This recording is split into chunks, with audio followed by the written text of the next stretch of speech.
Everybody, I'd like to welcome you to the first of our business webinar series. I appreciate you joining us. We've got a great speaker, some great content. I know you're going to learn a lot today. But before we get started, I wanted to do a couple of announcements. And the first one, of course, is the Association of Water Technologies. So I'd like to encourage everybody that if you're not familiar with the Association of Water Technologies, please get familiar with the Association of Water Technologies. AWT.org is where you can find them on the website. And if you are a member, I encourage you to see what you can do to further involve yourself. I've been involved with the organization for many years, and you truly do get out tenfold what you put into it. And there's lots of opportunities to serve within the AWT. The other thing I want to mention is the podcast. As a podcast I host every Friday called the Scaling Up H2O podcast. It's the only podcast for the industrial water treater. So if you're not listening, what are you thinking? But every Friday, a brand new episode. You can find that anywhere podcasts are found, or you can go to our website, scalinguph2o.com. And finally, the Rising Tide Mastermind, which is a group that I host. We're about 40 members strong now. We have 4 groups, and we get together every week to talk about how do we make each other better? What are the issues that we are dealing with? And we even read books together. We try to make each other better each and every meeting, and that includes holding each other accountable for doing the things that we said we are going to do. So if this sounds interesting to you, you can go to scalinguph2o.com/mastermind to find out more. And I urge you, if you're not in a group like this, to explore groups like this, because they really are the secret weapon to getting to the next level. Some upcoming events I want to remind everybody of is one, we're doing another business owners webinar series. That's going to be March 26th with friend Tim Fulton. If I can ask everybody to mute themselves, that'll keep the background noise down. So you can register for that by going to scalinguph2o.com/business. And then future webinars, we have Adam Lean, who's going to be talking about what are the things we need to be looking at in our financials and how do we really keep score. So he has a great way of giving you quick metrics to look at your company and then allowing you to apply those very easily. And then finally, on October 29th, Michael Warity is going to be talking about what is the next step for our companies. We've got different options when we decide that we want to do something with our companies, whether it's having a family member take it over, selling the company, and all the things in between. He's going to be talking about that. So even if you're not thinking about selling your company, knowing what the game plan is allows you to plan a lot better. So go to scalinguph2o.com/business to sign up for those. Of course, the business owners meeting, the Association of Water Technologies normally has that right around this time each year, but because of COVID, we're not able to do that. So that's going to be held the very first day of the convention this year. Of course, the convention is going to be in Rhode Island in Providence. So that's going to be September 22nd through 25th. So if you will please register for that, and then a day early if you want to go to the Business Owners Conference. Last thing, and then we'll get started. The AWT, the flagship training program is the technical training. We're just doing one this year. It's going to be in Annapolis. That's going to be tentatively May 5th through 8th. As you know, with COVID going on, we've got to deal with so much stuff and whether we're allowed to meet and how large we are as a meeting. So we're trying to figure all that out, but tentatively mark your calendars for May 5th through 8th, and we will get you more information on that. The last thing I want to point out is a very underutilized part of our website with the Association of Water Technologies, and it's the Business Owners Toolbox. So if you go to the AWT website and you go into the members only section, you will see that there are a bunch of different committees that are listed there, and there's an icon that says business. If you click on that business icon, you will see all these resources come up. And the first one is the Business Owner's Toolkit. There are things like contracts, non-disclosure agreements. There's a whole host of items that I can't think of anymore right now, but there's a bunch of items on there that I just don't think people realize that are there. I think there's an HR handbook up there. So if you have not looked at this, it's a great resource, very underutilized, and I urge you to do so. Again, that's in the AWT members only section. So with that, we're going to get to why we're actually here. And I'm going to introduce my friend, John Fenton. I got to meet John Fenton about 2 years ago. We were in the same TED Talk together. And he went on right before me and talking about setting the bar high. John actually, he's a master in Tai Chi, and he actually taught some of those techniques on stage to calm everybody. And I was actually using those techniques in the green room. So I can't say enough good things about John Fenton. John, I'm so happy to welcome you. So thanks for being here. Oh, my pleasure. Thank you so much, Trace. And it's my pleasure to be with all of you today. And we're going to have some fun. It's going to be interactive. So I want you guys and gals out there to play along with me. I'm going to ask you to post some things in the chat room. And Heidi's going to do a great job of helping me navigate all this stuff today. I'm going to switch to my PowerPoint slides right now. But it's just my pleasure to be with all of you today. I'm going to get this set up. And there we go. How's that look? All right. It's my pleasure to be with all of you today. Leadership Mastery, the 5 myths and 5 truths. We're going to cover some really interesting things about what it means to be a leader and be the leader they want to follow. And I'm going to share a little bit about how I got here and that. But first, I want to cover a few things with you before we really dive into all the content. And we're gonna move fast and furious. So take notes.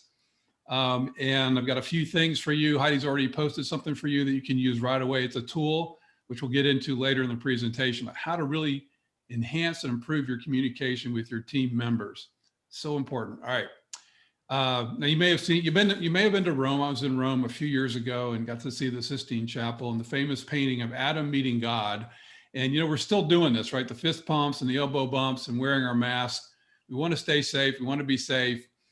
We have a brand new little grandson, so we're really excited about that. So we're being super cautious. But who would have thought we'd still be here now, right? But it's so this is a little cartoon that kind of depicts the current environment that we're in now. And I think humor is the best, and laughter is the best form of medicine for all of us, really. And I'm going to ask you, if you don't know who this guy is, I'm going to ask you later on. It's important to the presentation. I'm not going to spend too much time here now. Be prepared to think about who that is right there. And I saw this cartoon years ago, and these are 2 dinosaurs, and they are watching the ark. There's 2 very kind of animal on that boat, right, going away, the little outcropping of land. So today's an opportunity to maybe try some things on. Maybe some things are no-brainers to you and really obvious, and some things maybe you've not heard before or learned before. And so as we go through this today, play along, really dive into all of this. And some things it's like trying on new clothes. Some things will fit, some things may not, and that's okay. That's okay. But let's get a lot out of this today. Let's not miss the boat today. How's that sound? The Dalai Lama, when asked what concerned him most about humanity, he replied, man. Man is so anxious about the future, he does not enjoy the present. The result being that he does not live in the present or the future. He lives as if he's never going to die, and then dies having never really lived. I saw this quote several years ago. It really rings true to me personally, which I'll share with you in a little bit. So I grew up in South Florida. That's my brother and I. We actually have 3 other siblings. We kind of came in 2 waves. There were 3 of us and then 2 later. And I'm the bigger one. I was always the bigger kid. I was always the bigger brother. We're only about 3 or 4 years old there. And I was not athletic at all growing up. I was probably 30 pounds heavier than Most of the kids in my age group, my mom tried to make me go out for Optimist football, and I hated it, and wasn't, I had to make the team in 2 weeks to make the team. It was very competitive. And I knew that I was not going to be able to do that because I was too big and I was too young to be with the older kids my size. So I was never really athletic at all. But something happened to me, which I call a defining moment, where I was challenged. And I began to think about myself differently and see myself differently. And it led to being able to do this. I got to play college football at a very high level. Sorry about the quality of that picture. I actually took it off a video. That's myself holding the ball, and it's Jim Kelly standing very close behind me. And I like to say Jim and I were very, very close. And Jim Kelly was a famous quarterback, Hall of Fame NFL quarterback of the Buffalo Bills. And as I like to say, Jim and I were very close. We did not use the shotgun back then. Coach was too nervous about snapping the ball through the air back in those days. Everybody used the shotgun, but it was a great experience. We had a championship team, a Peach Bowl championship team, finished 18th in the country. It was really a great time and a great experience, and parlayed that into 2 degrees, including an MBA, and went into public accounting, got married, started a family, following the American dream, right? And I ultimately became a managing partner of 2 business units, 2 offices of one of the top 5 international accounting and consulting firms, and had great success. We transformed the business, grew exponentially, and did it, I think, the right way. And it was such a hard time, but we put a lot of hours in, a lot of things, 80-hour weeks, working really, really hard to have that success, that financial success. And there were some things that happened along the way for me personally. I decided to take early retirement.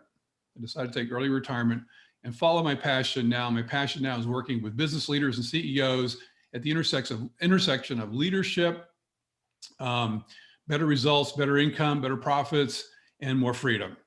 And that's how I work with those folks. I wrote a book a couple of years ago. It was the #1 new release and bestseller on Amazon. And life was pretty good. And I was having a good year. It was really the first full year in my current, executive coaching, leadership, team building practice. And then something happened. Matter of fact, it was less than 2 months after that book was published. It was published in the end of October, beginning of November. And I was in a meeting with a client, and everything went black. And my client nudged me, he pressed my shoulder, and he thought that I was kind of joking, because we were right in the 2-hour meeting, was right in the middle of that meeting, and I just slumped over. He ran and got some help. He noticed I wasn't responding. He got some help. They got me on the floor, ripped open my shirt, began administering CPR, and saved my life.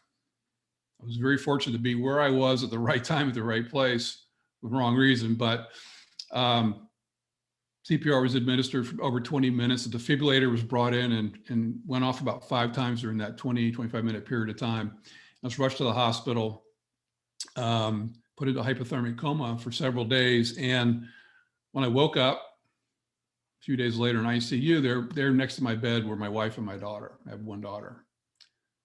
Family. And a procedure was done to implant a device into my chest so that it wouldn't happen again. But basically my heart had just stopped. Now the good news is full recovery. I just saw the cardiologist about 2 weeks ago. Everything is perfect. Everything's great. And I beat the odds. And it really inspired me to shift my focus in terms of my business and my coaching, my mentoring, and all the things that I was doing, and how important it is to live our lives in the moment and to have a great vision for our lives and our businesses, and to move forward and enjoy success along the way. And I'm going to talk a little bit about that today. So are you ready to get going? Are you ready to leave 2020 behind? I know I am. So let's jump right into this. So a couple of things before we get into the 5 myths and the 5 truths. Imagine, I want you to close your eyes for a minute. Close your eyes for a moment. And I want you to imagine your company as if you just were starting it out just now. Brand new. starting your business just now, would you do anything differently? Would it look different? Would it be different? Would it be the same? Maybe it's the same. If you were to start now and imagine what your company would look like starting out, and now imagine what you want your company to look like in 5 or 10 years from now.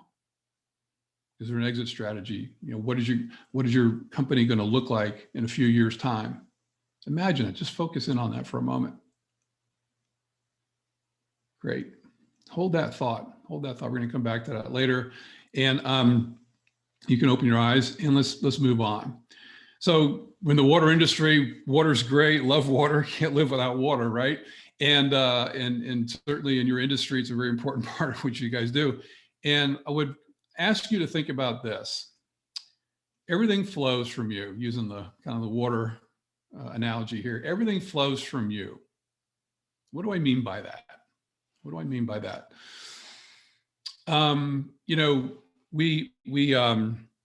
Whatever we bring to the table, whatever mood we're in, whatever energy we have, whatever thoughts we have, affect everybody around us, right?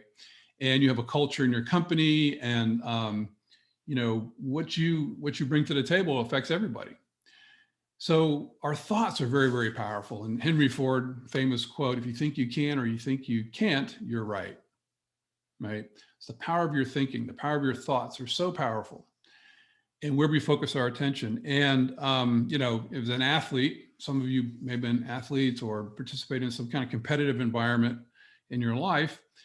Certainly you're in a competition now, I'm sure, that, where do you focus your thinking? If you think you're not going to be able to win, if you think you're not going to be able to achieve the goal or what you want to achieve, guess what? You're not. You will not, right? And look at the great teams in the NFL. We're getting ready to get the next Super Bowl coming up, right? The teams that really believe that they can win, that believe they can do it, are the ones that are going to have a pretty good shot at winning it. Now, you can't control everything outside of you, but it's that mindset. And I'm a big believer in the power of mindset and how we use mindset. In every thought that you think, you're sending out a message to yourself and to others, to yourself and others. So it's kind of some foundational things to kind of maybe stew on a little bit, think about a little bit as we go through the presentation today. So we're going to cover the 5 myths, we can debunk those 5 myths, what I call the 5 truths, and maybe some ways to avoid some of the traps and falling into these myths. And some of these may resonate, some may not. There are many other myths and truths in our lives and our businesses. But here's 5 that I wanted to focus on with you today. So, myth number 1, leaders are born, not made. Leaders are born, not made. I don't believe that. Truth number 1, Vince Lombardi, leaders aren't born, they're made. And it's through, just like everything else, it's hard work, putting in the time, putting in the effort to be the best leader you can be. And it takes some effort to do that, right? When you think about leadership, and I love this quote, we're guiding a team of people. Unless you're a solopreneur, you're guiding a team of people to some objective, right? Something you want to accomplish. It could be the dream you've always had of having a great company, a great business. And, Stephen Covey, I know that Trace is a big Stephen Covey fan, and 7 Habits of Highly Effective People. Leadership is affirming people's worth and potential, so clear that they are inspired to see it in themselves. And think about that. Affirming people's worth and their potential so they can see it and they're inspired to see it in themselves. Think back in your life. What are some of the great leaders that you aspire to or followed? It could be in your own personal life, right? People that were mentors for you or early on in your career, someone that you looked up to as a leader. Could be someone outside your company, could be someone in history, could be someone in our current times, right? It's what are the attributes that they have? What are the attributes that they express? And why don't you go ahead and post in the chat room kind of 1 or 2 words of some of the attributes or values that you think they represent for you. Let me see you post that in the chat room. and to get some feedback on that. Love to see what you guys are thinking. Is your first opportunity to really kind of dive in and do some interaction. Selflessness, yes. Fearlessness, determination, yes. Integrity, yes. Greater good vision, yes.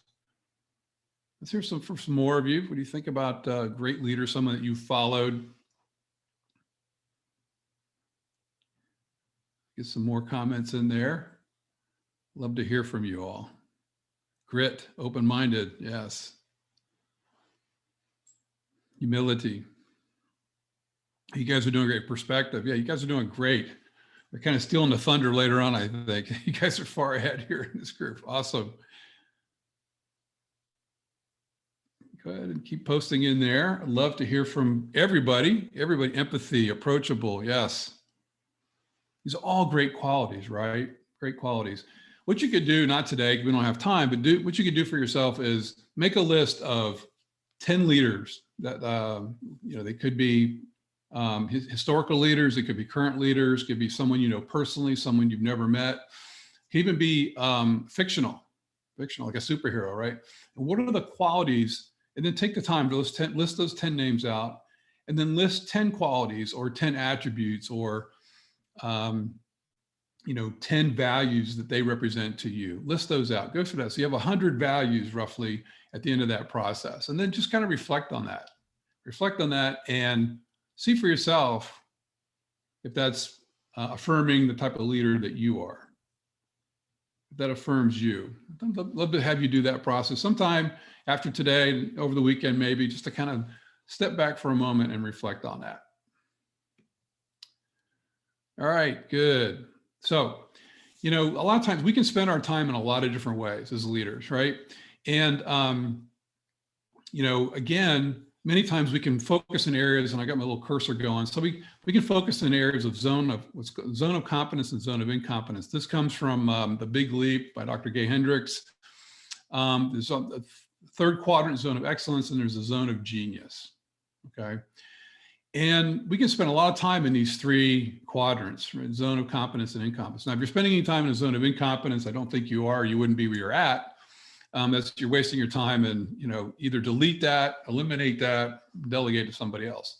Zone of competence, you're really good at it, but does it really enhance your business? Does it really enhance your results? Does it give you more personal freedom if you're spending time in that zone of competence? Probably not. Something you should be delegating. Others in the organization can do it much more effectively than you can, and it's a better use of their time and your time. Zone of excellence. Sometimes we can kind of get fooled a little bit by being in the zone of excellence. It's an area you're really skilled at. It's probably what helped you get to the level that you are in your organization, your company. But we kind of get fooled a little bit because we think we're in our zone of genius when really it's good, but there are other people that can do it just as well. And sometimes, especially entrepreneurs, it's hard to let go of that, right? It's hard to let other people dive in and do things, to let them run with it. Because what's really happening is, where you want to be really is, you want to be in your zone of genius. I'd say 75, 80% of your time, you want to be playing in your zone of genius. And what does that mean? You do something so exceptional within your business, the context of your business, that no one else can do it quite like you.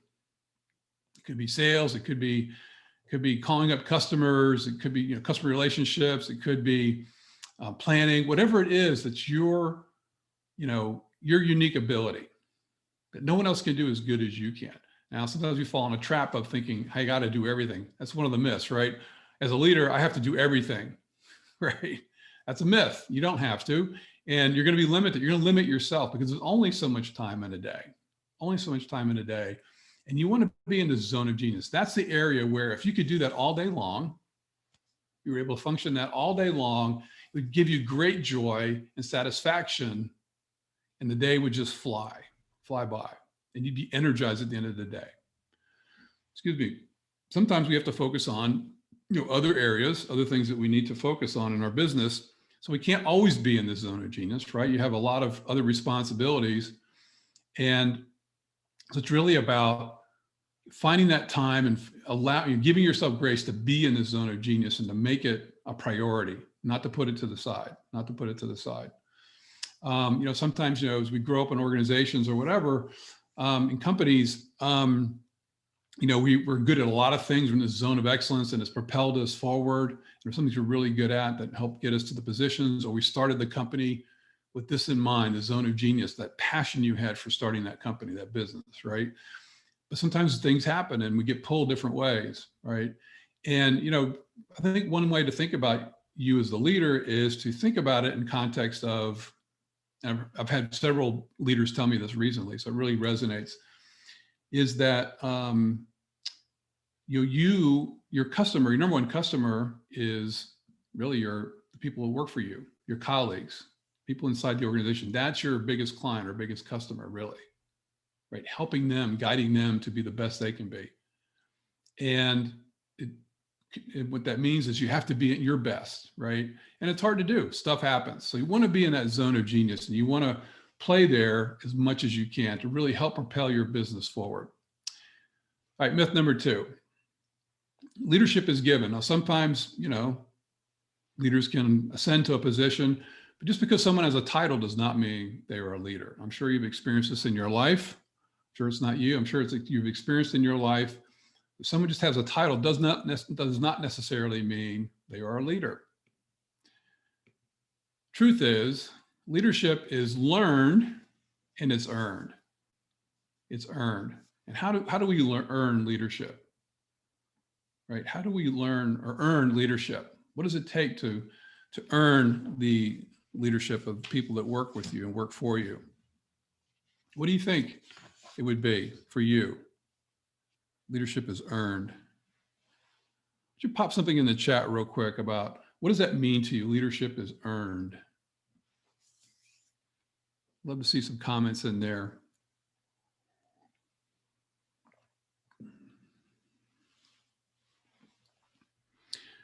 Yes, put them first. Respect. Yes.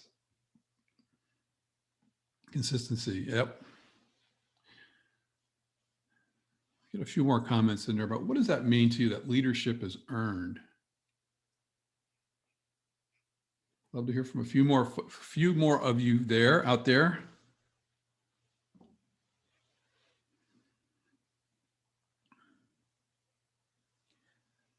It's your actions. That's right. It's your actions that earn the respect. That's right, Janice. Very good. Consistency, respect, putting them first, empathy, empowerment. Yes. Well, you guys are really enlightened. Leadership is earned. It is earned. Lao Tzu wrote, this is centuries ago, a leader is best when the people barely know he exists. And when his work is done, people say they are fulfilled and they will say, we did it ourselves. He is fulfilled and they say, we did it ourselves. We did it ourselves.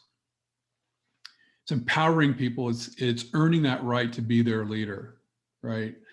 And it's being able to communicate with them on a deep level and to connect with them. And sometimes we get really busy, and I've been there, right? Really busy and focused on your own requirements of your job and the various things you have to do as a leader, the business owner. And sometimes we forget. And I think one of the big components of this is really having a vision for the future. Andrew Carnegie, one of the richest men in America, he sold his company in 1900 for like $400 million. The company became U.S. Steel, if you don't know the history. And he'd be like Warren Buffett today, right? Today's dollars. If you want to be happy, set a goal that commands your thoughts, liberates your energy, and inspires your hopes. So I know we have budgets and we have, plans and all those kinds of things, strategic plans. But what is that? What is that goal that you really aspire to in your business? What is it? And how do you focus on that? And what is it like that goal, that ultimate, if everything were perfect, what is that ultimate goal for you that really kind of liberates you and inspires you? And in so doing, inspires the people that work with you to help you achieve that goal. Because let's face it, you're in a business, you're not on your own, I don't think. So, it's hard to do anything by yourself, right? It's why we come together in groups and teams. And, one thing is to, have a shared vision, share that clear vision with everybody in your team, right? Everybody.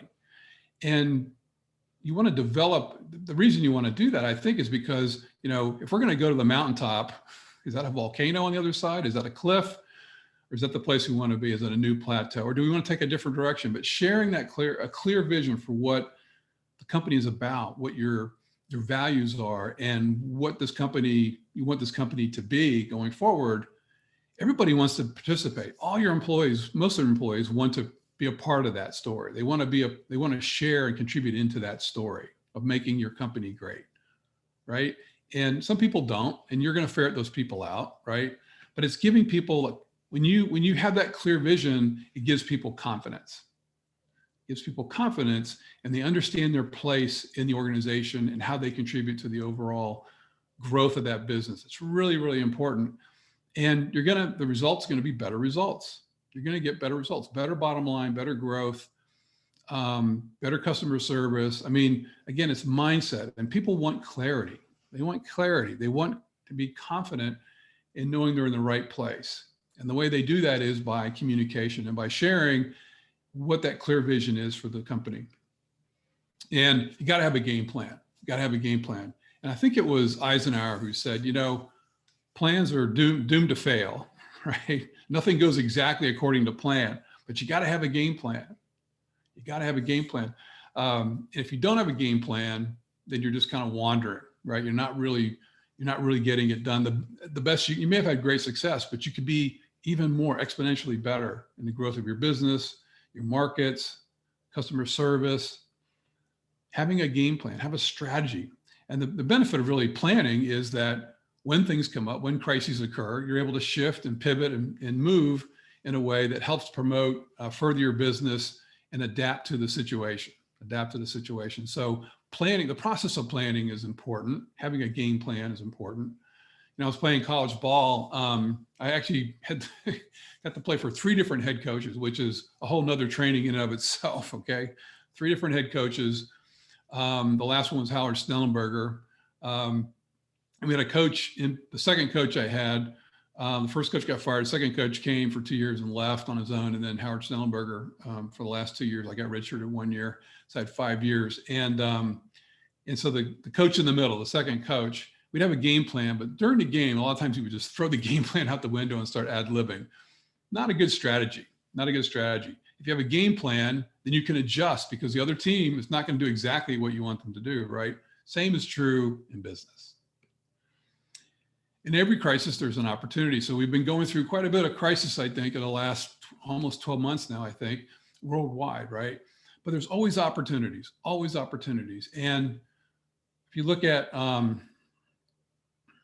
so in every opportunity, there are solutions, right? But it's where we focus. So we focused on the way things were in the past, maybe focusing on the negative, maybe not the positive. I grew up, I can focus on the negative really good, okay? Especially when I'm really super tired, I get into this negative, sometimes I get into this negative place and I have to pull myself out of it, right? But it's where we focus our attention. It's where we focus our attention to see the opportunities that are in front of us. Sometimes we miss them because we're not ready, because we're not looking in the right places. It's all about focus. In football, we used to say, wherever your head goes, the body will follow. Actually, where your eyes go, the body will follow. So it's being focused, laser focused on what it is you want to create in your business and what it is you want to have for your employees and for your families. So warning. So obviously, you know, part of planning is having data, right? Using data. So many times I work with companies and executives where they kind of have a gut feel about something, market information, market data, but they're not really sure. And they'll make a decision that costs them money. And the question I would say is, do you have enough data to make that decision? And sometimes they don't, or they didn't, right? And it costs them sometimes dearly, sometimes they're able to minimize their loss. I think Hewlett Packard company, their motto was fail fast and fail cheaply, okay? But having, you gotta have data, but there's a real balance around how much data. And the big warning I always like to share is, don't get caught up in analysis paralysis, right? We can get too much data. You can get too much, or keep looking for too much data and not make a decision, right? Make a decision. get some data, make a decision. At some point, you're going to gather data, get input from your team, go to the sources on your team that are closest to the ground as to what that decision area might be, gather that data, but then you got to follow your instincts and your intuition. At some point, you have to have a gut check about whether or not it's a good decision or not. So don't keep trying to get, I would encourage you not to keep trying to get more and more data and analysis. And sometimes we kind of fall into that trap. Follow your gut, because what happens many times, you're waiting for more data, and then data never really materializes, and then you miss an opportunity that could directly, significantly impact your business. So I always put that warning out. All right, myth number 3. Great leaders are charismatic extroverts. Now, it's easy for us to think that, right? Because quite honestly, in our history, in our recent history, and you can go back, 50 years or whatever, more longer, we've had great leaders. We've had leaders who are very charismatic people, and they draw us to them, right? They have charisma, right? But charisma alone does not mean you're a great leader. Charisma alone does not mean you're a great leader. And you don't have to be extroverted to be a great leader. There are great introverts that are leaders. The truth is, great leaders come in all shapes and sizes, And some of the most influential leaders in history were introverts, and they were shy and awkward and unassuming. And one of the great leaders that I think of when I think about this is Abraham Lincoln. Who would ever thought that he would be president of the United States in a time of crisis? So not all leaders are cut out of the same cloth, and leaders can come from many different places. Jim Collins in Good to Great, business book, was written many years ago. Level 5 leadership, he talked about, displaying a powerful mix of humility and willpower, right? Good at really competitive, very competitive. But what motivated them was to really have inspiring standards for the business, not so much an inspiring personality. If you have both, that's awesome, right? That's really good. But it's really about inspiring others, getting back to inspiring others to their greatness. Great coaches. Don Shula, I'm a big Dolphins fan. I grew up in South Florida. Don Shula, I think one of his great strengths, and he just passed away last year, one of his great strengths was his ability to identify the talent on his team and then match his game plan and his style of particularly offense around those talented people, right? He found the qualities, the best qualities in those people, and he leveraged those, which really requires you to really understand players on your team. Now, it may be difficult to know everybody on your company, depending on the size of your company, but at least your direct reports, right? You want to be in there close with them and tight with them to understand some of their motivations, some of the things that they do. And how do you do that? Well, it's better communication. It's going to have a beer with them, or when COVID relaxes and we can do things socially, spending time with them outside the office, outside the business, to develop that personal relationship. I mean, quite honestly, I think at the end of the day, most of your employees, I think, would want to know that you've got their back. That you've got their back. That, sort of, if you were in a trench together in war analogy, elbow to elbow, would you feel comfortable that person's going to really help you and support you? Simon Sinek wrote a great book, Leaders Eat Last. He was with the U.S. military, and he observed that all the enlisted men and all the non-commissioned officers ate first before the officers ate. It's putting others first. I think we're doing great on time. We got a few more myths here. We're gonna have some great exercises to do today as well. Myth number four. Being vulnerable is a sign of a weak leader. I hear this a lot, right? There's a lot of misconception about what does vulnerability actually mean? What does that mean? I think the truth is that, quite honestly, it's powerful to be vulnerable. Why do I say that? Well, let's use an analogy. Let's go back to junior high school, let's say. And in junior high, I remember being at a dance, and I was, I think, a sophomore in high school. And there was a senior, beautiful woman, young woman, senior, and we were, opposite ends of the gymnasium, right? Having a dance, a sock hop or whatever it was. And I was with my buddies, a couple of my buddies on the football team, and my best friend. And I'm like, I really want to go ask her to dance. He goes, oh, come on, she's not going to dance with you. And it took all the courage I could have to walk across that dance floor to ask her to dance. And the funny thing is, she actually said yes. And oh, I lost some lighting there. The funny thing is, she actually said yes. She said yes. And what a great feeling that was. And my friends asked me, wow, really, how did you do that, right? But the point is that sometimes being vulnerable is about putting yourself into kind of way outside your comfort zone. It's about sharing and relating to others. And to me, vulnerability is really a strength, right? It gives you the strength to have a keen sense of awareness of what's going on with the people in your company.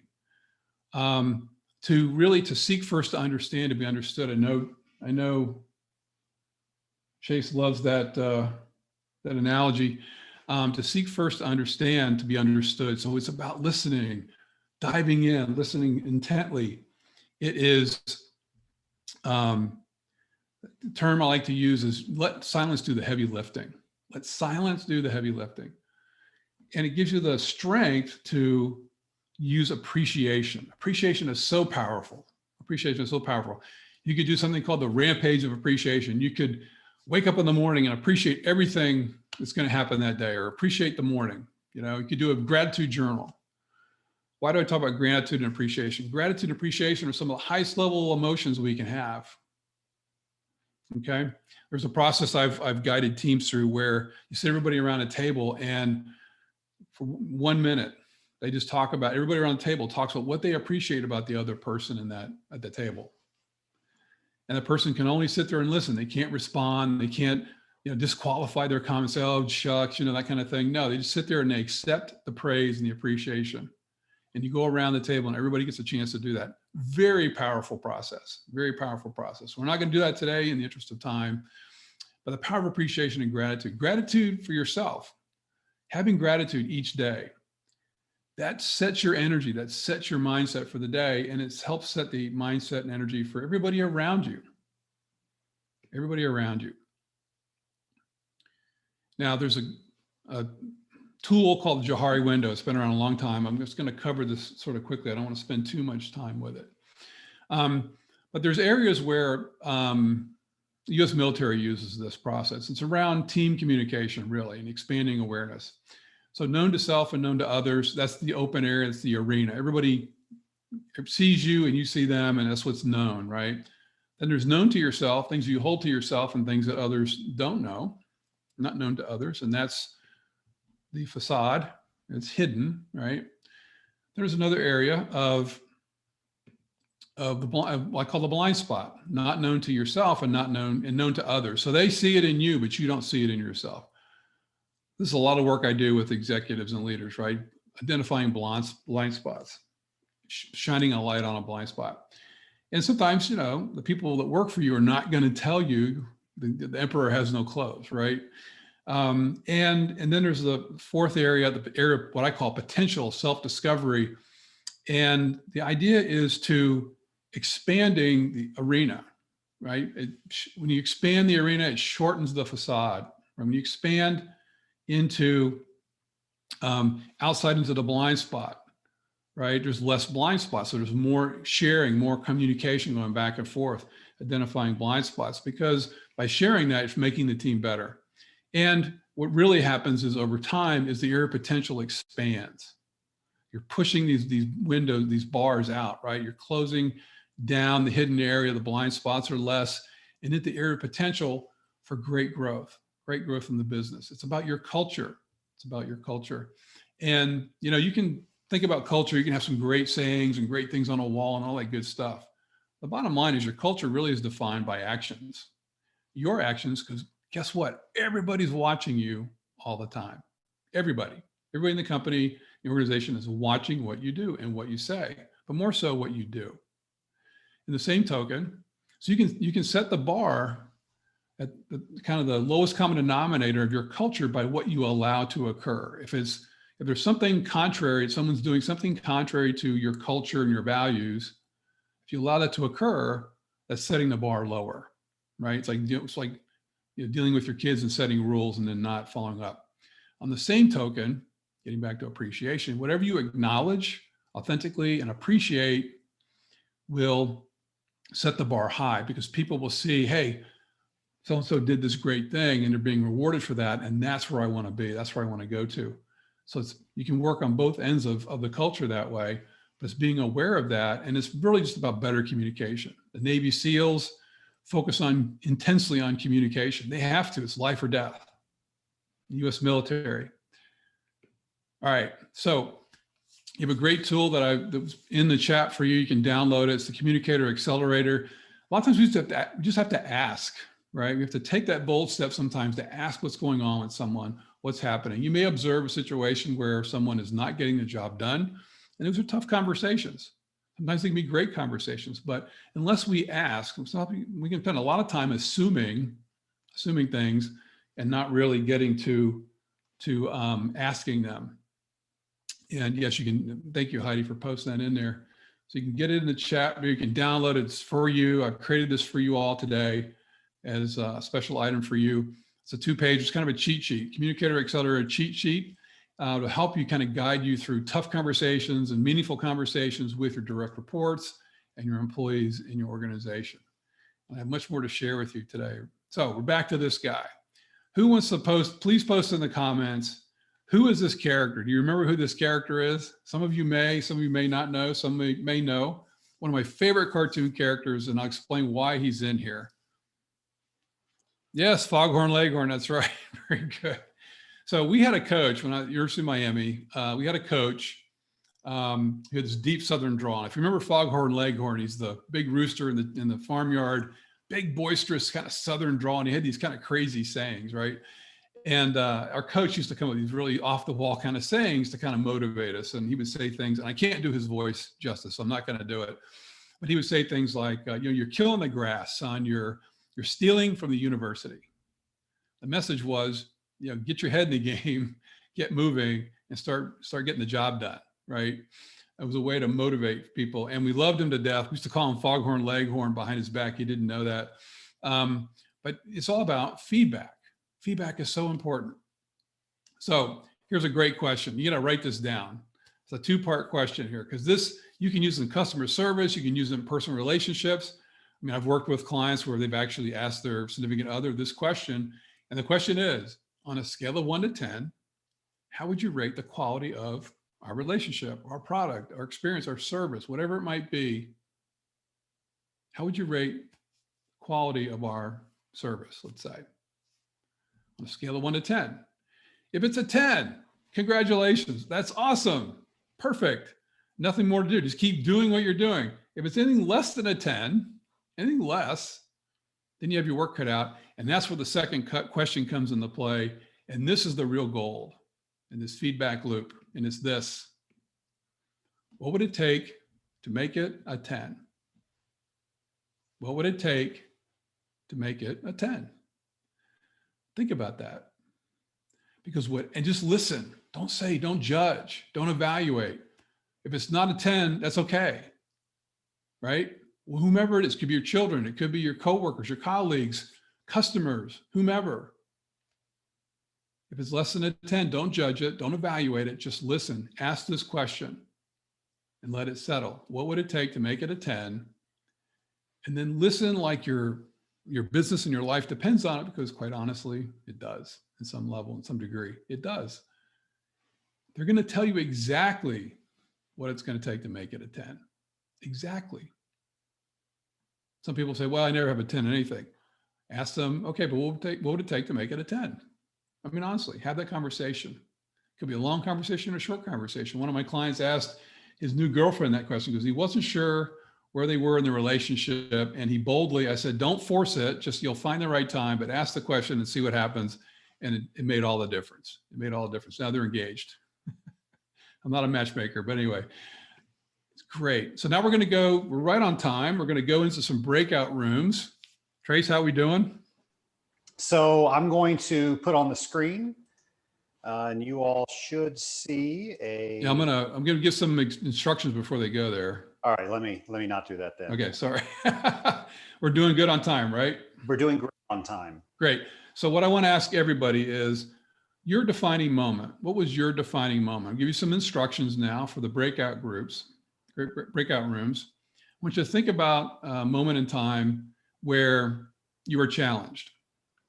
Take a moment now. I want you to close your eyes and think about a moment in your life where you were challenged. You had some obstacle to overcome and you weren't sure how you were going to get through it, but somehow you did.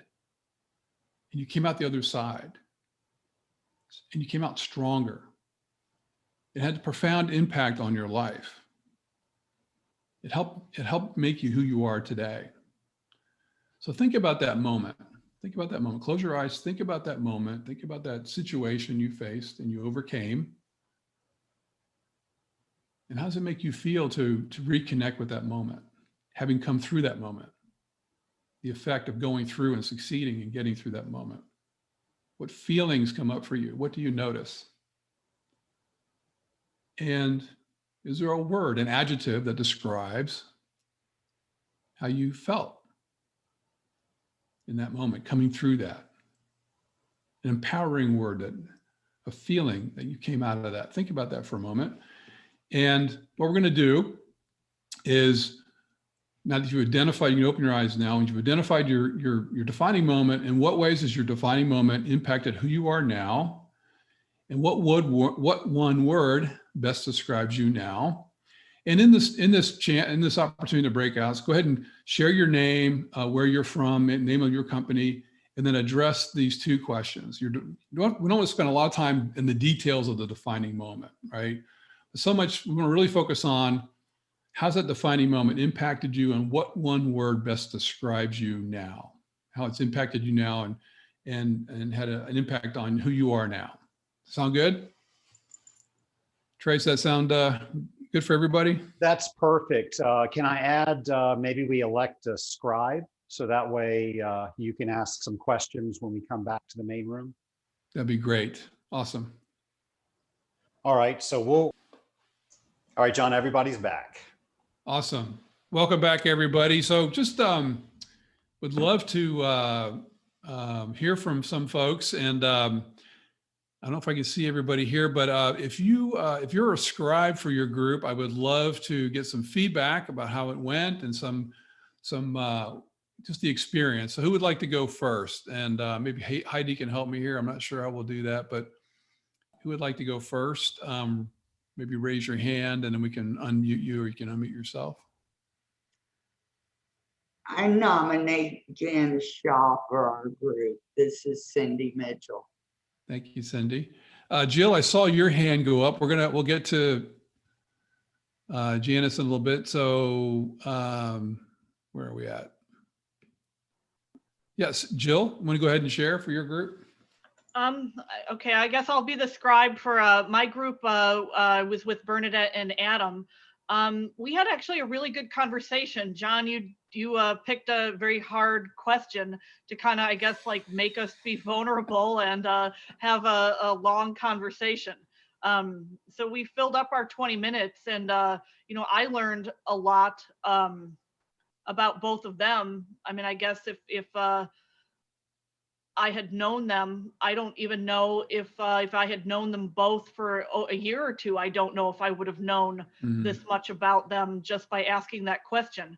And we each, gave our words, dedicated, hardworking, motivated. And, I guess those are just words unless you know the story behind it. So it was a nice conversation. That's very good. Thank you so much for sharing that, Jill. I appreciate that. Who else would like to share their group's experience? I was the scribe for our group, and we talked about the most impactful thing was the loss of something, whether it was a loss of an employee, a loss of a spouse, a loss of a parent, things like that, that really affected all of us for the most part. And we just, then shared some of the things that we did to grow and to become better people after that happened. And so it was kind of the same. There were 4 of us in the group, and we all had similar experiences with the loss of something or someone that it was kind of the impactful turning point for us. Yeah. And what were some of the words that people came up with that resonated with them in terms of that one word, that power word, if you will? Oh, I don't know that we came up with a good power word for everything. It was just the initiative of that person to move forward more than anything else. Great. Thank you, Ron. Appreciate that. Sure. Let's see, there's a few more groups out there. So who else wants to? This is Steve Hallier. We were group number 4. I had Gary Garcia, Brad Martell, Michael Hyam, and myself. And oh, I guess I got to start my video. So That I don't would know. be nice. The lights I have in my office are so dark, or they're so bright, they're hot.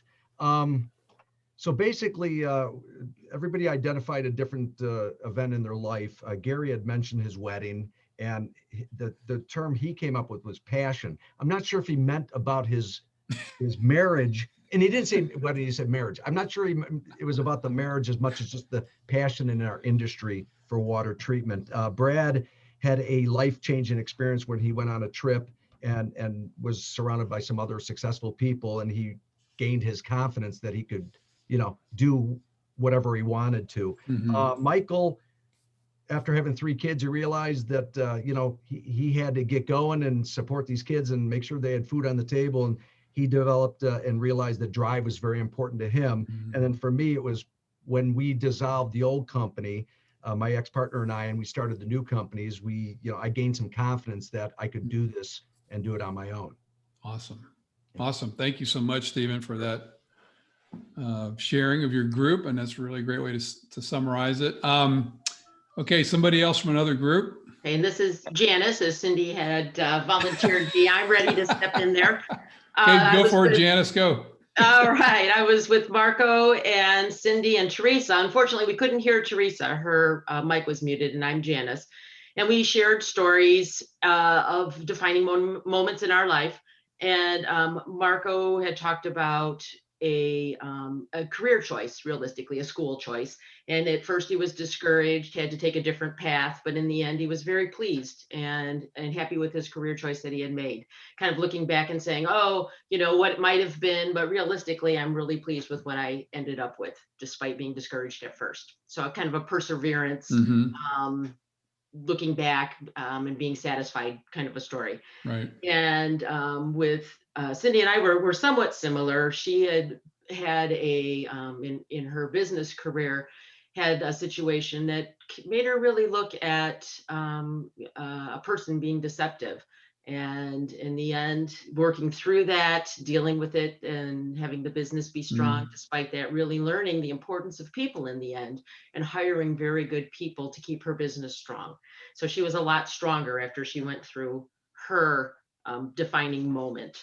And for me, similarly, I had a power meeting where I went in insecure. And once I survived the meeting, I came out much more confident, professional. And so, and as I've heard before from Jill, it's been wonderful to get to meet folks and talk with people on that sort of a level that you don't always get to do. So thanks. Awesome.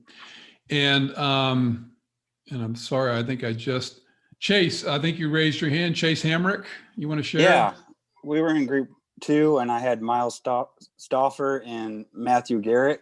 And Miles talked about switching jobs quite a bit, and which eventually led him to starting his own company.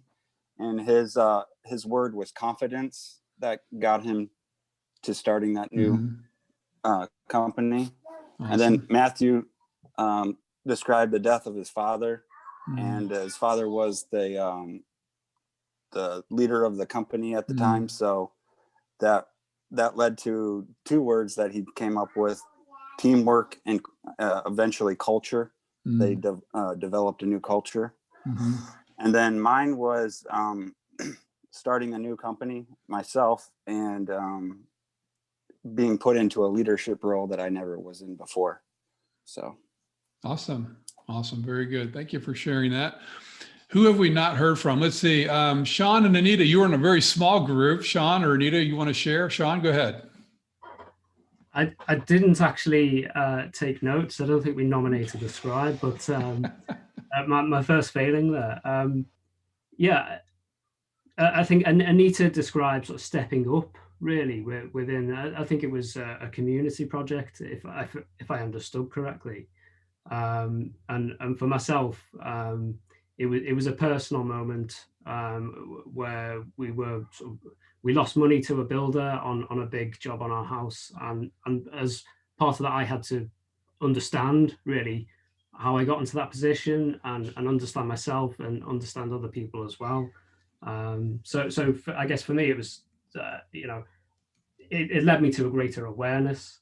I also realized as part of this that I'm terrible at telling stories, and this is something that I need to work on very hard. And where are you from? Tell us where you're coming from. So I'm from the UK, where the company I work for is Feedwater. We're just near Liverpool, so most people have usually heard of Liverpool. Awesome. Thank you for coming to us from across the pond. It's a pleasure to be here. Thank you. Okay, who have we not heard from? What group have we not heard from yet? I think you got everybody, John. Okay, awesome. Does anybody else want to share their experience? Just open up your mic, and who would like to share? Anybody want to add to the conversation from your experience in that 20-minute or so networking and getting to know one another session? Any other insights or thoughts? All right, we're going to move right along. How's that sound? Everybody ready? All right, I'm going to screen share again and get us back. All right. So thank you so much for participating and jumping in with both feet. It's really a great way to get to break down some barriers and get to know people very quickly. I think I heard some of the feedback was how much you learned in a very short period of time. And that's the feedback I've received a lot of times when I do this with organizations. I was with a company, about $150 million company, and their senior executive team. And we had a session like this, was live and in person. It was about 2 years ago. And the feedback I got from one of the senior VPs was, wow, I've learned so much about the people in this room today, this 1.5 hour time frame, than I've learned in the 7 years I've been here. So thank you for jumping into that. Thank you for participating. Let's keep moving on. So we got one more myth to cover, myth number 5 for today. And that one is one that's really near and dear to me for obvious reasons, right? A lot of times we talk ourselves into this. I can focus on my health later. I can worry about my health later, right? I've got too much to do in the business. I have too many people I'm responsible for. I'll get to that later. For some of you, in my age group, maybe, as we get older, health becomes a bigger and bigger issue. For some of you, maybe earlier on in your lives. But when we're young, we can work the 24 hours straight. We can put in burn the candle at both ends, right? We can do that stuff and not really feel a big effect from that. But there's an accumulation factor that's involved here, right? So truth is, your number one job is your health. Your single most important job is your health. Why is that important? You ever hear the oxygen mask principle? When you're in an airplane, right? And they sit and they go through the whole, instructions before the plane takes off. If an oxygen mask falls down, put it on yourself first. Why is that? So you can help the person next to you. You've got to make your health your number one priority. As I said in the end of 2018, my heart stopped. Sudden cardiac arrest, they call it. I had a 5% chance of survival. Okay. And I made my recovery of my health in 2019. That's when I first met Trace. My recovery of my health was my number one goal. I call it my breakthrough goal, my number one value. And I always valued my health. I was very, athletic. I did a lot of things, but it wasn't at the top of my list. So if it's on your list, move it to the top of your list. If it's not on your list, put it on the top of your list, because your employees are counting on you, your family's counting on you, your community in the world is, believe it or not, counting on you to live your very best life, to be the best that you can be. And your health is so important because it impacts your mindset. It impacts your ability to lead. Okay.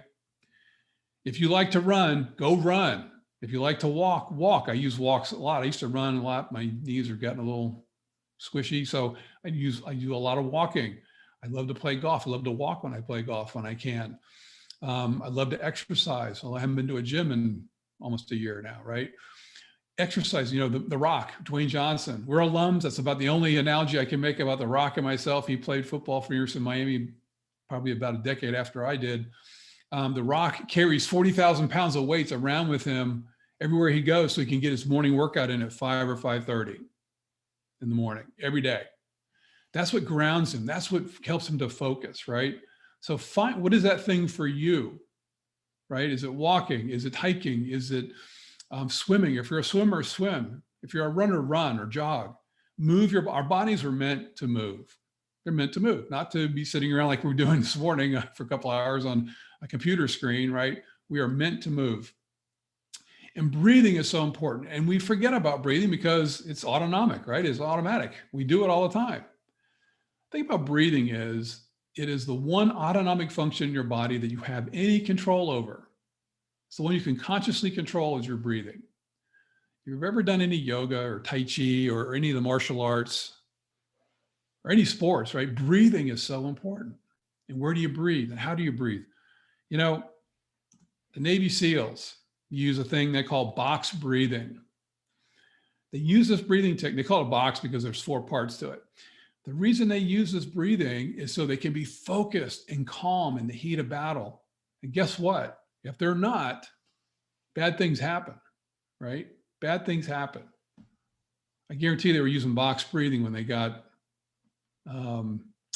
Geronimo, Osama bin Laden, right?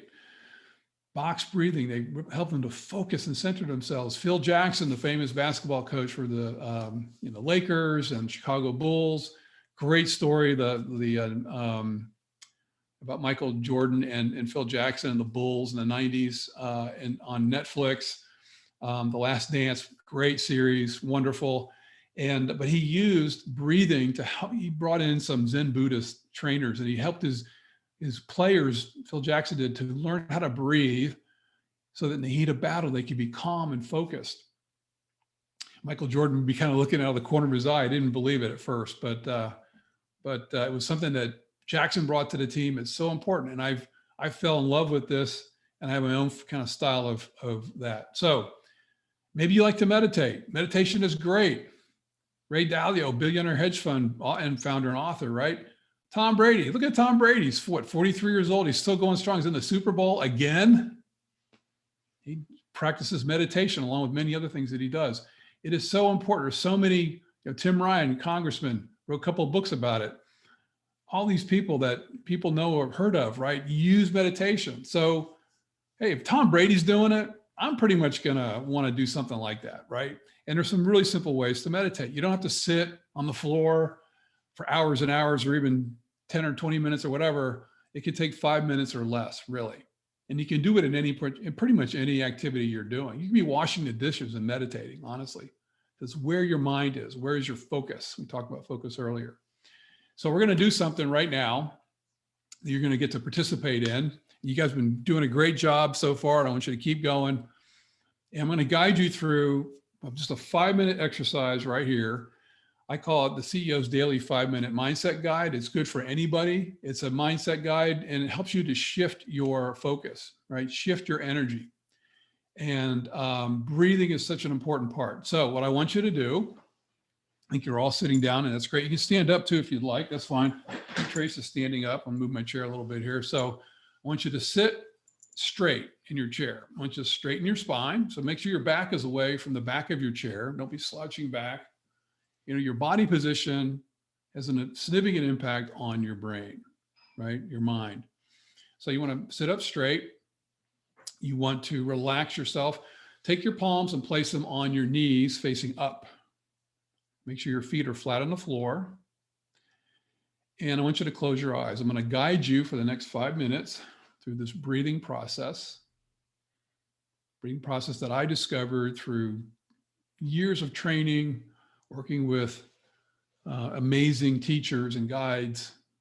And I'm going to share this with you because it could be a real game changer for you. So I want you to focus on your breath. Okay, make sure your eyes are closed, and you close your eyes so that you can really focus inwardly. Focus inwardly. And I want you to feel your body. Just kind of connect with your body. What do you feel? You feel a little tension, discomfort. Just feel, kind of scan your body from the head, from the top of your head all the way down to your toes. Kind of what do you notice? And then I want you to start focusing on your breath. So very simply, breathe in gently through your nose. This is an important nuance. Breathe in gently through your nose. Breathe out slowly through your mouth. Breathe in gently through your nose. Exhale slowly through your mouth. Breathe in slowly. Exhale. I want you to continue to breathe at your own pace. Again, inhaling through your nose. As you exhale, breathe out through your mouth.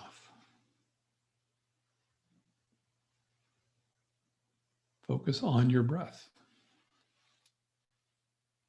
Feel your breath. Feel your chest rise and fall with each breath.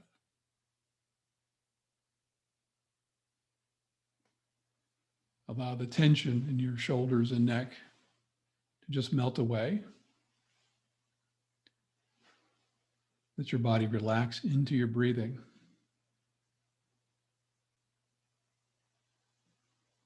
Relax into your breathing as you breathe in and you breathe out.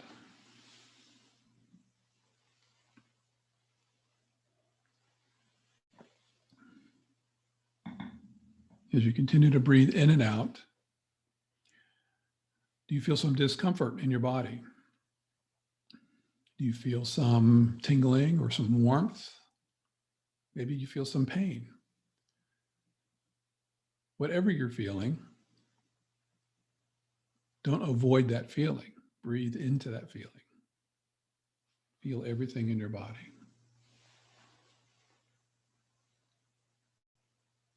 Allow yourself to relax into your breathing.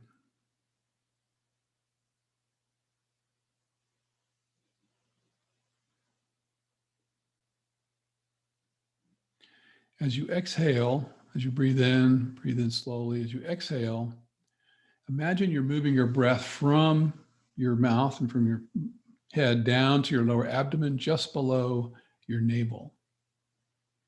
Almost like you're expanding your lower abdomen.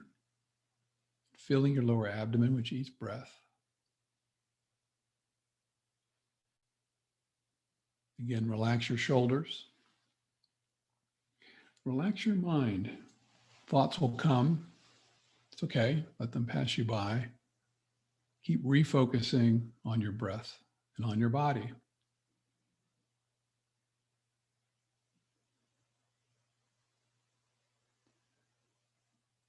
And now slowly raise your palms up just a few inches above your knees, palms still facing up, just a few inches above your knees.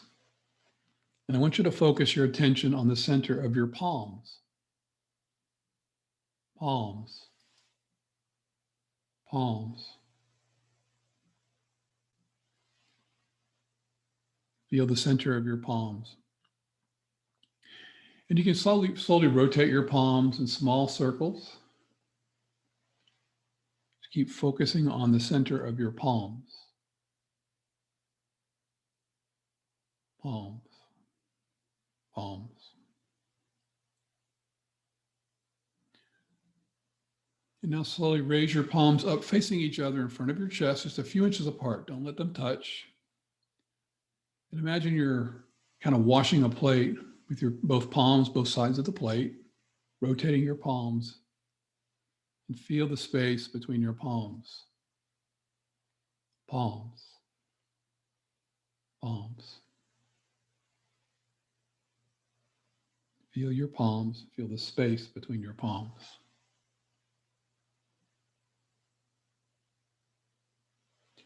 And slowly lower your palms to your knees, palms facing up.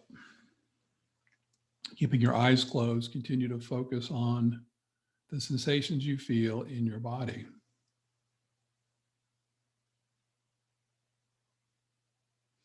Feel your body, feel everything.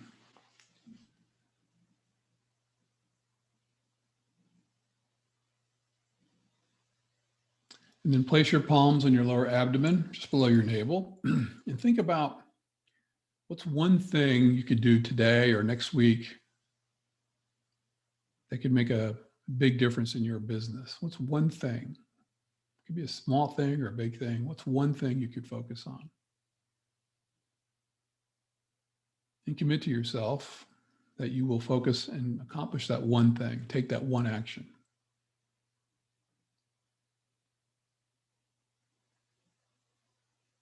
Great. Slowly relax. You can gently open your eyes, breathe in, breathe out, breathe in, and breathe out. Breathe in gently. Exhale. And you can rub your palms together. Great. Type in the chat, or if you want to open up your mic and share what it is you felt in that. We just did it for 5 minutes. I'd like to hear from somebody what you experienced, what you felt during that process. Who would like to share?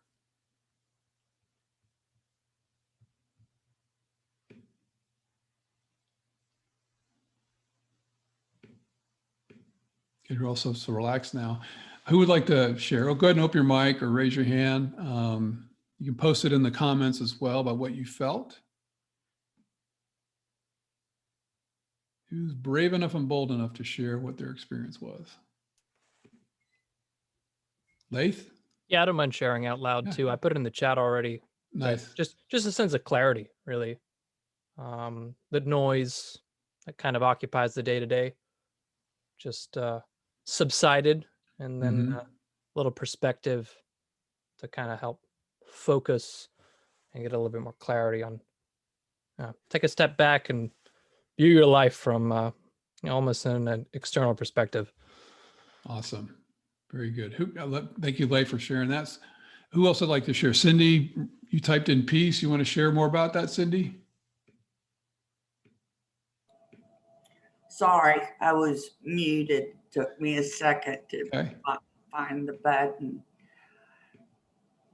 All of our lives are so stressful, and you're correct about health being critical. And I used to practice yoga consistently. Now I just do the poses that are comfortable for me because I have herniated discs, lumbar discs, cervical as well, and surgery have not gone well.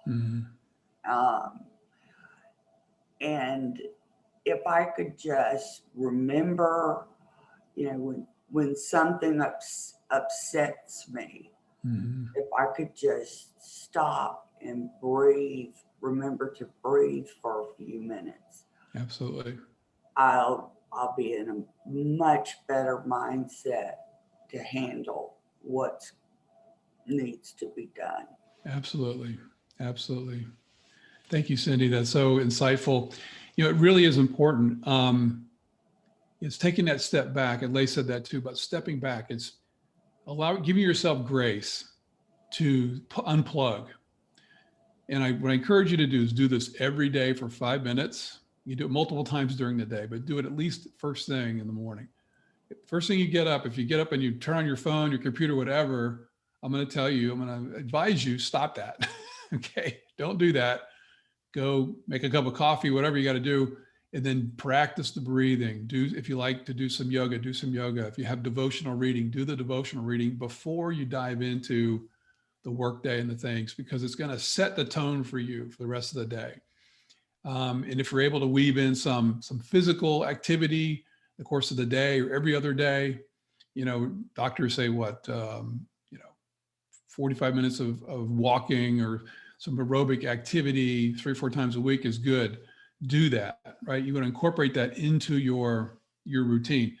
It's about frequency and repetition. It is about what I call the power of accumulation. The power of accumulation to keep moving forward and to, these things build on themselves. They build up over time, right? So a daily routine, you will find consistently, if you stick with it consistently, you will notice changes. You will notice some changes in your attitude and the way you think. Things that upset you maybe don't upset you that much more anymore. All right. So,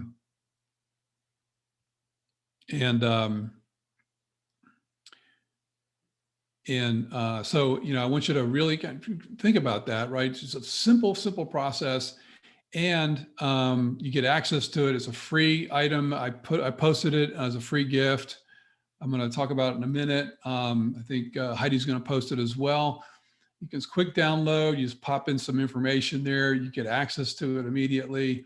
It's a guide that walks you through this process, and it's a way for you to connect with me as well. So after today, so I can continue to serve you after our time together. So let me go back to screen share. Thank you all for sharing your comments there and your insights. So what is leadership, right? Kind of wrapping this all up today, bringing it all together. To me, great leaders really are people that are authentic. So not everybody's cut out of the same cloth. You're authentic, you're real. People respond to authentic people. The people that work for you want you to be authentic, right? You have a purpose, a sense of purpose. I mean, I work with some executives where they've kind of lost that sense of purpose and kind of getting them back on track. Purposeful, living purposely, right? Live a purposeful life, purpose for your company, and engaging the people on your team in that purpose, because they all want to know. They talk a lot about millennials and different generations, right? But bottom line is, I think everybody wants to know, where do I stand in this organization? Are my values aligned with the organization? What's the purpose of this organization? We all want to know that. Vision, having a clear vision, sharing that vision with your team members and the people in your company, because doing so and being very clear about that will help accelerate your progress to achieving that vision. Having it just in your head doesn't serve you very, very, very well, really. That's why you have all these people in your company to help you do that, right? And core values, being consistent. Someone posted earlier, being consistent. Having core values, being consistent, no matter what the situation. If the core values, if they are absolute values, they will never change, no matter what's going on around us. They're the values that drive you, drive your company, and that the people on your team will align with. Jim Collins wrote, "Good is the enemy of great." Good is the enemy of great. So, you know, we can get very complacent and be in that zone of excellence and not be in our zone of unique ability or unique genius, right? We can get complacent. We're just good enough. And that's okay too if you want to be there, but do you really want to be great, have a great company, leave a great legacy for your company, the employees, your family? That's a choice. Good is the enemy of great. So to me, it's kind of wrap us all up. To me, what is leadership? I stand for a lot of things. And one of the things I stand for is that I believe you and I have a great responsibility to ourselves, to your families, those you lead in your community, to leave this world just a little bit better off than before. And you are uniquely positioned because you deal with a vital resource. You work in a field that is essential, a vital resource to life. We cannot live without water. We can live without food for quite some time, but we cannot live without water, and good water, and water used wisely. So I think this message really, this stand that I take, I think this message really fits into your industry, I think, very nicely for what it is that you all are about. So time is such a valuable resource, right? And how much time do we have? How much time do we have to do the things we want to do? If you're holding back, if you're not moving forward, if something's causing you to hesitate, rethink that. Right? Waiting for the right time, it's never the right time. Take action now. Get the data, collaborate with your team, move forward, take action, pivot, adjust, get feedback, take action again. It's a continuous process moving towards your goals for you and your company. So again, the Dalai Lama, this quote, as I started off with earlier today, is very prescient about living life in the moment, living in the present moment, not in the future, not in the past, and living fully for your family, for your employees, for the community, for the world. I want to thank you. Here's the link to my free guide, and now we can open up for Q&A. And I'll leave this up on the screen, and let's love to hear from you guys. Any questions you have, love to share, address those questions or any comments. But now's the time to do it. We've got a few minutes to do that. So, and I think we're right on time here, I think, Trace, with everything. So jump in, guys. Who would like to share or has a question?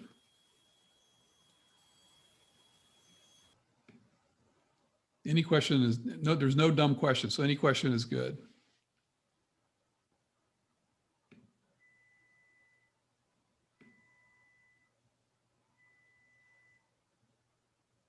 And this is a great job that everybody's good.